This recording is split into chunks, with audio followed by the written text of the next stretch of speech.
नैतिक और रोचक कहानियों की श्रृंखला में आपका स्वागत है। लीजिए आज सुनते हैं विशेष रोचक कहानी जो आपके मन को गुदगुदाएगी और एक नई सीख भी आपको दे जाएगी। तो लीजिए सुनते हैं कहानी 3 पैसे में शादी। तो चलिए प्रारंभ करते हैं कहानी। एक सिपाही राजा की फौज में 10 वर्ष काम करने के बाद एक दिन राजा के पास गया और बोला, महाराज, आपके यहाँ मेरी 10 वर्षों की तनख्वाह बाकी है, उसे आप मुझे जल्दी दे दीजिए। मुझे जरूरी काम से घर जाना है। आपकी फौज में रहकर मैंने कई लड़ाइयाँ जीती है, इसकी बख्शीश भी चाहिए। पर बख्शीश तो दूर की बात, राजा की हैसियत उस समय उसका हिसाब चुकाने की भी न थी। राजा बिल्कुल निर्धन हो गया था। उस समय उसके खजाने में केवल 3 पैसे बचे थे। उसने यह बात सिपाही से कह दी। सिपाही बड़ा नेक था। उसने कहा, आप जो भी देंगे उसे मैं आपका दिया हुआ सम्मान समझकर खुशी से रख लूँगा। केवल सम्मान से पेट भरने का नहीं, राजा ने कहा, एक काम करो, मैं जिन सोने की थालियों में खाता हूँ उनमें से 2-1 तुम्हें दे देता हूँ। उन्हें बेचकर तुम अपना काम आसानी से चला सकते हो। सिपाही ने हाथ जोड़कर नम्रता से कहा, महाराज, यह अनुचित होगा। सोने की थाली में न खाने से आपका सम्मान घट सकता है, किंतु मेरा क्या, आप मुझे वे 3 पैसे ही दे दीजिए, मैं उनसे काम चला लूँगा। राजा ने उसे 3 पैसे देते हुए कहा, मैं चाहता हूँ कि ये 3 पैसे तुम्हारे भाग्य का रास्ता खोल दे। सिपाही ने 3 पैसे लेकर राजा को प्रणाम किया। अब वह गुनगुनाता हुआ अपनी घर की ओर रवाना हो गया। कुछ ही दूर चलने के बाद एकाएक उसके सामने एक अत्यंत जीर्णकाय बुढ़िया आ खड़ी हुई और बोली, बेटा, मैं हूँ बुढ़िया, भूखी, पैसे दो या सूखी रोटी, कुछ खा पी कर भूख मिटाऊँ, दे आशीष तुम्हें सुख पाऊँ। सिपाही ने सोचा, कुल 3 पैसे ही है मेरे पास, अगर इनमें से 1 पैसा चला भी जाए तो कोई हर्ज नहीं, क्यों न उसमें से उसे 1 पैसा दे दूं। यह सोचकर उसने बुढ़िया को 1 पैसा दे दिया। बुढ़िया पैसा लेकर आशीर्वाद देती हुई चली गई। सिपाही फिर आगे बढ़ा। कुछ दूर जाते ही उसके आगे एक और बुढ़िया आ खड़ी हुई। उसने भी उसे रोकते हुए कहा, बेटा, मैं हूँ बुढ़िया भूखी, पैसे दो या सूखी रोटी, कुछ खा पी कर भूख मिटाऊँ, दे आशीष तुम्हें सुख पाऊँ। सिपाही के पास उस समय 2 पैसे बचे थे। उसने सोचा, 2 पैसे और 1 पैसे में अंतर ही क्या है। यही सोचकर उसने उस बुढ़िया को 1 पैसा दे दिया। बुढ़िया उसे आशीर्वाद देती हुई चली गई। सिपाही फिर आगे बढ़ा। अब उसको एक तीसरी बुढ़िया मिली। उसने भी हाथ जोड़ते हुए कहा, बेटा, मैं हूँ बुढ़िया भूखी, पैसा दो या रोटी सूखी, कुछ खा पी कर भूख मिटाऊँ, दे आशीष तुम्हें सुख पाऊँ। सिपाही ने सोचा कि उसके पास शक्ति है, वह इससे भी अधिक धन कमा सकता है, पर यह बुढ़िया तो उससे अधिक ज़रूरतमंद मालूम होती है। यह सोचकर उसने अंतिम पैसा भी दान में दे डाला। किंतु इस बार एक अजीब घटना घटी। पैसा हाथ में लेते ही वह बुढ़िया एक रूपवती स्त्री बन गई और सिपाही को आशीर्वाद देते हुए बोली, सफल परीक्षा हुई तुम्हारी, तुम हो अति दयालु उपकारी, दूंगी तुम्हें 3 वर पावन, शक्ति, रूप, वैभव अथवा धन, जो चाहो ले लो मनमानी, बेटा मैं हूँ वन की रानी। सिपाही में बहुत शक्ति थी, उसी के सहारे वह अब तक अपनी जीविका चलाता आया था। इसलिए उसने हाथ जोड़कर कहा, मेरी इच्छा है कि मैं सदा स्वस्थ रहकर इसी प्रकार उपकार करता रहूं, मुझे किसी के सामने हाथ न फैलाने पड़े। जंगल की रानी सिपाही की बात सुनकर बड़ी प्रसन्न हुई और बोली, तुम्हारी यह इच्छा अवश्य पूरी होगी। तुम अब 2 वरदान और मांगो। सिपाही का स्वभाव बड़ा सरल था, उसे किसी चीज की कामना न थी, इसलिए अब वह बड़ी मुसीबत में पड़ा। बहुत सोचने विचारने के बाद उसने कहा, मेरे पास एक चमड़े की थैली है, यह बहुत दिनों से मेरी सेवा कर रही है। मैं चाहता हूँ कि मेरी यह थैली न कभी फटे और न पुरानी हो। बहुत अच्छा, तुम्हारी यह इच्छा भी पूरी होगी। वन की रानी ने कहा, अब तुम तीसरा वर मांगो। सिपाही फिर सोच विचार करने लगा। अंत में बहुत दिमाग लड़ाने के बाद बोला, मैं जब कभी चीज की इच्छा करूं तो वह मेरी थैली में आ जाए और बिना मेरी इच्छा के बाहर न हो सके। वन देवी ने उसे आशीर्वाद देते हुए कहा, बनो साहसी और उपकारी, पूरी हो इच्छाएं सारी। इतना कहकर वन की रानी चली गई। उधर सिपाही भी आगे बढ़ा। संध्या होते होते अब वह एक शहर में पहुंचा। सारे दिन बिना खाए पिए चलते रहने से वह काफी थक गया था, इसलिए सामने ही एक सराय देखकर वहां आराम करने के लिए उसके भीतर पहुंच गया। सराय के भीतर जाने पर उसने देखा कि सामने ही कई आलीशान चौकियां रखी है। वह उन्हीं में से एक चौकी पर जा बैठा। उसे देख सराय वाला तुरंत उसके पास दौड़ आया, कारण वे चौकियां राजा महाराजा और धनवान व्यक्तियों के लिए थी, साधारण लोगों के लिए दूसरी चौकियां थी। सराय वालों को देखकर सिपाही ने कहा, तुम्हारे पास जो भी अच्छी चीज हो मेरे खाने के लिए ले आओ। सराय वाले ने पहले उसे कोई धनवान व्यक्ति ही समझा, किंतु जब पता चला कि वह एक साधारण सिपाही है, तब उसने कहा, मैं तुम्हें अच्छा भोजन ही दूंगा, किंतु तुम यहाँ बैठकर नहीं खा सकते। रसोई घर के पास दूसरा कमरा है, सारे सिपाही वहीं बैठकर खाते हैं, तुमको भी उसी कमरे में चलना है। सिपाही ने कहा, तुम मेरी पोशाक देखकर कुछ ख्याल मत करो, तुम जितना पैसा चाहोगे मिलेगा, भोजन जल्दी लाओ। सिपाही की बात सुनकर सराय वाले ने सोचा कि हो न हो यह कोई राजकुमार है जो सादे लिबास में है, नहीं तो ऐसी आज्ञा न देता। इससे उसने नम्रता से कहा, अच्छा आप आराम करें, मैं आपके खाने का सब इंतजाम तुरंत किए देता हूँ। अब सराय वाला रसोई घर की ओर दौड़ा और सिपाही के लिए खाने की उत्तम से उत्तम सामग्री ले आया। सिपाही खूब आराम से खाने लगा। खाने के बाद दाम देने की बारी आई। सिपाही ने झट इच्छा की कि मेरी थैली मोहरों से भर जाए। सिपाही ने इतना सोचते ही उसकी थैली मोहरों से भर गई। वह उन मोहरों को निकालकर सराय वालों को देता हुआ बोला, मेरी समझ से तुम्हारा काम इससे चल जाएगा। इतनी मोहरें एक साथ देखकर सराय वाले को आश्चर्य का ठिकाना न रहा। उस भोजन के लिए कोई उसे इतनी मोहरें देगा, इसकी वह कल्पना भी नहीं कर सकता था। अब वह सिपाही को सलाम करता हुआ बोला, स्वामी, हमारे यहाँ का खाना आपको पसंद आया?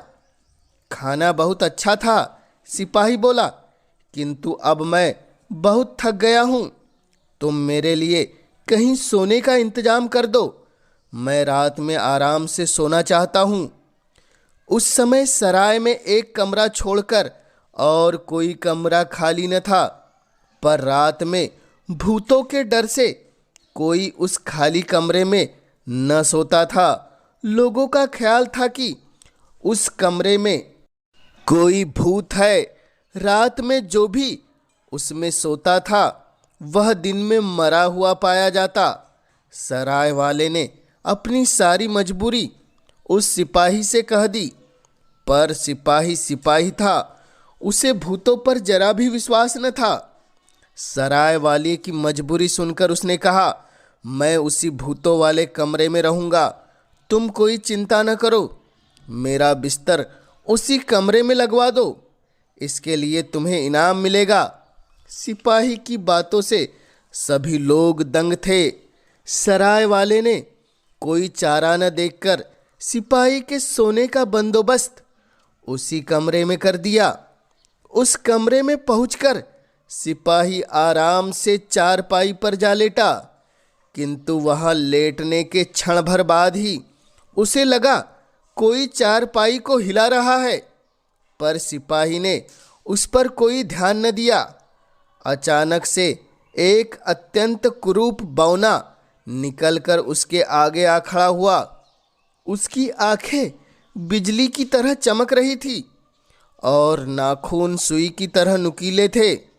उसके साथ ही दो और बौने भी आ पहुंचे, किंतु सिपाही उन बौनों को देखकर जरा भी न डरा, उल्टे उनसे विनोद के स्वर में बोला, तुम लोगों के आ जाने से रात अच्छी कटेगी।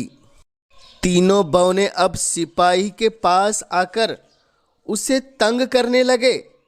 एक उसके कान पकड़कर खींचता तो दूसरा बाल पकड़कर नोचता। अपना यह काम वह बखूबी करते थे। फिर तीसरा नाखून से उसके बदन में चुटकी काटता। सिपाही पहले तो कुछ न बोला, किंतु जब उसका कष्ट बढ़ने लगा तब उसने क्रोध में आकर कहा, तुम सब थैली में आ जाओ, अपनी करनी का फल पाओ। बेगुनाह जो मारा जाता उसका आंसू व्यर्थ न जाता। सिपाही का इतना कहते ही तीनों बौने उस थैली के भीतर बंद हो गए। अब सिपाही ने एक रस्सी से थैली का मुंह अच्छी तरह से बांध दिया और फिर आराम से लेट गया, किंतु थैली के बंद होने के साथ ही उन बौनों ने जोरों से चिल्लाना शुरू कर दिया, पर सिपाही टस से मस न हुआ। अंत में वे थक कर चुप हो गए। अब सिपाही ने उनसे कहा, सुख से ही होंगे तुम सारे, यही सोचता हूँ मैं प्यारे। बेगुनाह को जो दुख देता, घड़ा पाप से वह भर लेता। दंड किए का अपने पाता, स्वयं दुखों से प्राण बतलाओ। मदद छुटने की पा जाओ, यहाँ नित्य क्या तुम सब आते, सोने वाले को डरवाते। सिपाही की यह बात सुन बौने चुप रहे।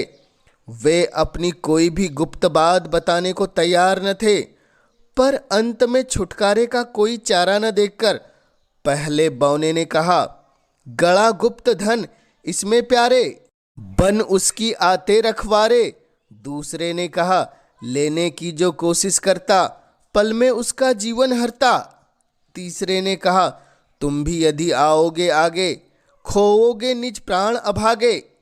बहुत ठीक, तुम लोगों में से एक काम की बात मालूम हुई, किंतु तुम्हें इस बंधन से छुटकारा देना किसी तरह बुद्धिमानी न होगी। इतना कहकर सिपाही आराम से सो गया। धीरे धीरे सुबह हुई। अब सराय वाले बहुत से आदमी उस कमरे के दरवाजे पर आए। दरवाजा बंद था, इसलिए सभी ने समझ लिया कि दूसरे लोगों की तरह आज इस सिपाही की भी जान जा चुकी है। फिर भी कुछ लोग आगे बढ़कर दरवाजे पर धक्का देने लगे। धक्का पड़ता देख सिपाही ने उठकर दरवाजा खोल दिया। सिपाही को जीवित देखकर लोगों को बड़ा आश्चर्य हुआ। वे लोग अब उससे तरह तरह के सवाल पूछने लगे, किंतु उसने किसी बात का उत्तर न देकर सराय वाले से नाश्ता मांगा।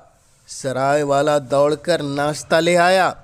अब सिपाही ने उसे अपने पास बुलाकर कहा, मेरी थैली में गर्द जमा हो गई है, इसे साफ करने के लिए 3 जवानों की जरूरत है। इसे मोगरी से पीट पीट कर साफ करना है। सराय वाले ने 3 जवानों को लाकर हाजिर कर दिया। उन तीनों ने मोगरी ले लेकर थैली को पीटना शुरू किया, किंतु मोगरी को चोट पड़ते ही थैली के अंदर से चिल्लाने की आवाज़ आने लगी। उस आवाज़ को सुनकर वे तीनों जवान डर गए। उन्होंने थैली को पीटना बंद कर दिया। इस पर मजदूरों से सिपाही बोला, इसमें डरने की कोई बात नहीं। मोगरी से पीटने से इससे बराबर ऐसी ही आवाज़ निकलती है। यह सुनकर उन जवानों ने फिर थैली को पीटना शुरू कर दिया। मजदूर लोग कुछ देर तक थैली को उसी प्रकार पीटते रहे। अब उन्हें रोकते हुए सिपाही ने कहा, इसे नाले में ले जाकर अच्छी तरह धोना है। तुम लोगों को इसके लिए इनाम मिलेगा। वे तीनों उस थैली को उठाकर नाले के किनारे ले गए, परंतु उनके लिए यह काम सरल न था। उस थैली का वजन उनकी शक्ति से अधिक था। उसे ढोने में उन्हें बड़ी कठिनाई हो रही थी। उसमें 3 बौने भरे हुए थे। किसी तरह नाले के किनारे पहुंचकर उन्होंने उस थैली का मुंह खोल डाला और उसे उलटकर जल में डाल दिया। अब तीनों बौने अथाह जल में बह गए। यह बात किसी को मालूम भी न हो सकी। थैली वापस पाकर सिपाही उसमें से पहले की तरह अनगिनत मोहरे निकालकर उन जवानों को बांटने लगा। उस काम के लिए इतनी अधिक मजदूरी पाकर उन लोगों की खुशी का ठिकाना न था। वे सिपाही की जय जयकार करते हुए चले गए। अब सिपाही ने सराय वालों को बुलाकर कहा, तुम्हें इस कमरे के नीचे अभी गहरी खुदाई करनी है। क्यों? सराय वाले ने आश्चर्य से पूछा। तुम्हें यह बात जानने की जरूरत नहीं। सिपाही ने कहा, यदि इससे तुम्हारे मकान का जो भी नुकसान होगा तो मैं तुम्हें उसका चौगुना धन दूंगा। यह सुनकर सराय वाला बहुत खुश हुआ। उसने मजदूरों को बुलाकर उस कमरे को खुदवाना शुरू किया। थोड़ी ही मिट्टी हटाने के बाद उसमें कुछ दिखाई दिया।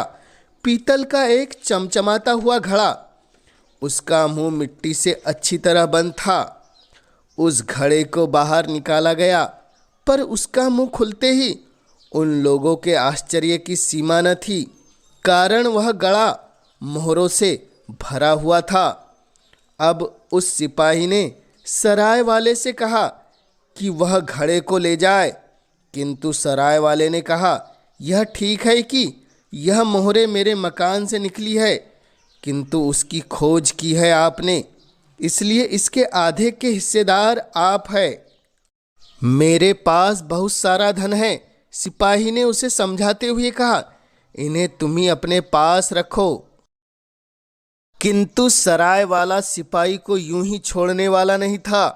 अब सिपाही को मजबूर होकर उसका आधा हिस्सा लेना पड़ा, पर वह इस धन को लेकर कहाँ जाए, यह बात उसकी समझ में नहीं आई।